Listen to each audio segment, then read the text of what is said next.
Ring road ખાતે આવેલ silk city textile માર્કેટમાં દુકાન ધરાવતા વેપારી પાસેથી ટ્રેડ સેન્ટરના ઠગ પિતા પુત્રના વેપારીઓએ લાખોનો માલ ઉધારીમાં લઈ જઈ રૂપિયા ન આપી ઠગાઈ આચરી હોવાનો બનાવ પોલીસ મથકે નોંધાવા પામ્યો છે। સલાવતપુરા પોલીસ પાસેથી મળતી માહિતી મુજબ ભાગા તળાવ ખાતે રહેતા અને રિંગ રોડ ખાતે સિલ્ક સિટી ટેક્સટાઇલ માર્કેટમાં કાપડનો વ્યવસાય કરનારા અસલમ જનરલે નોંધાયેલી ફરિયાદમાં જણાવ્યું હતું કે તેઓ પાસેથી રિંગ રોડ ખાતેના ટ્રેડ સેન્ટરમાં દુકાન ધરાવનારા ઠગ કાપડ વેપારી પિતા પુત્ર જેમાં બિપિન કુમાર મહેશ્વરી અને પ્રતિક બિપિન કુમાર મહેશ્વરીએ 70,59,000થી વધુનો માલ ઉધારીમાં લઈ જઈ તેના રૂપિયા ન આપી દુકાન બંધ કરી ભાગે છૂટ્યા છે।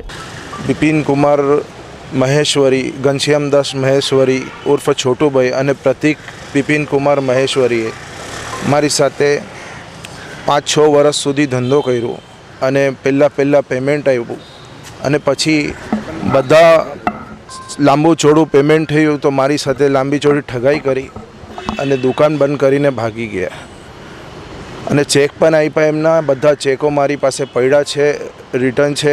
મહિલા મને મેં રિક્વેસ્ટ કરી તો મને મારવાની ને હાથ પગ તોડી નાખવાની ધમકી પણ આપી।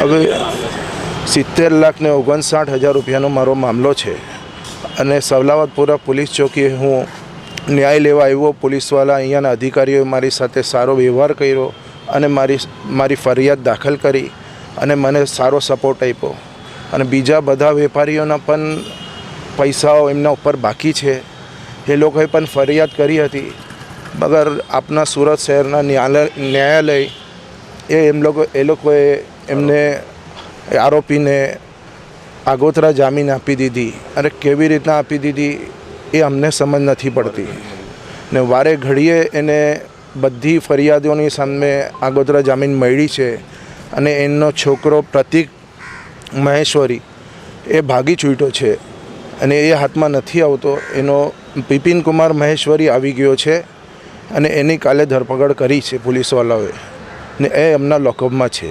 હાલ તો બનાવ અંગે સલાવતપુરા પોલીસે લાખો રૂપિયાની ઠગાઈનો ગુનો નોંધી તપાસ હાથ ધરી છે। અઝર કુરેશી સાથે પ્રકાશ વારાજી, 24 ન્યૂઝ।